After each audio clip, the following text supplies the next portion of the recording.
And this is a pretty interesting number we have for you now as we talk more about the economy. We've already been discussing the unemployment rate down last month, but the number of new jobs added to the economy, fewer than expected. So how does this impact young people trying to make it? Here's the stat. 36% of adults ages 18 to 31 still living with their parents last year. It's the highest percentage that we've seen people doing this in nearly 40 years. From Washington, D.C., Christy Setzer joins us, a former press secretary to Al Gore, and in St. Louis, it's Loesch, co-founder of the St. Louis Tea Party, also radio talk show host. So it's great to have both of you. Christy, you first. Why do you think this is happening in terms of the reason for it, people living at home and moving back in with mom and dad so much?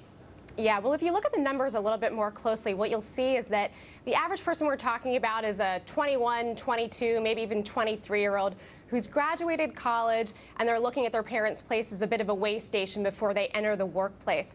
And the fact is that there's also some societal reasons for this happening, too. Right. When my mother graduated college in the 70s, she immediately that summer married my dad, moved in with him. A lot of their friends did the same. There's not so much of that anymore.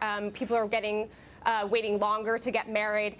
And some of these people are also still in school. They're waiting a little longer to get their degrees.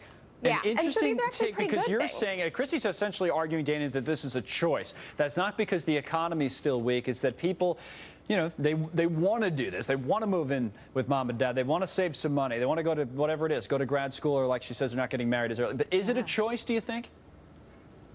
I don't really think it's a choice so much anymore. The group that I'm with, the Gateway Grassroots Initiative in St. Louis, one of the things that we've done is hear from a lot of millennials who feel like they don't really have a choice. And let's look at it this way, too, Connell. When Obamacare fully kicks in, these millennials are going to have even less of a choice, because you're talking about people who are the only last hope of Obamacare being solvent, which is why you see this administration having Hollywood going out and trying to sell Obamacare to these 2.7 million millennials that are going to be required to sign up for this in order to make this program solvent. I don't know anyone who is a millennial who has about $1,700 to $2,000 just lying around for premiums to pay for, you know, really unaffordable subpar government care. That's going to have an even greater impact, especially when you consider that 53% of college graduates cannot find a job. They spend all of this money getting these great degrees, going to graduate school, but then afterwards, what do they have to show for it? So it's going to get worse and worse as these policies kick in. That is true, though, Christy, right? That a lot of people, I'm not sure that specific survey that Dana's citing with the 53%, but there are a number of people that do get out of college and would like to work that can. I mean, you would concede that point, that has something to do with an economy that's not growing the way we should. There's not everybody's choosing this. Not everybody wants to go back and live with their parents. Absolutely, absolutely. There's certainly a number of people that are looking for a job as they get out of college and not finding them. And is there something we should be talking about in terms of, hey, we need to help this group more, or let it work itself out? I'm sure you guys have different views on that, but you first, Christy. Sure.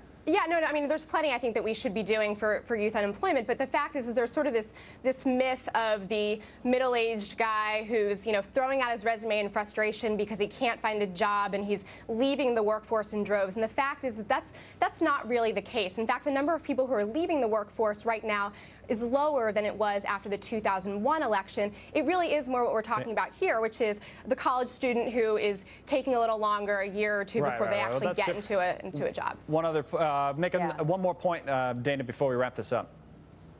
Yeah, that 53% that I cited, that was a USA Today poll, which was released last year, discussing the lack of employment with the youth. But yeah, we have a super high workforce participation low. That's why the unemployment numbers look the way that they are, because you have fewer people participating in the workforce. But the bottom line is, I feel bad for millennials. I'm kind of glad that I'm on the tail end of it, and I don't have to be faced with the choices that they have to be faced with right now. Then we're all working, which is a good sign, I guess. Christy, Dana, good to see both of you. Thanks for coming on. Thank you. Good to be here.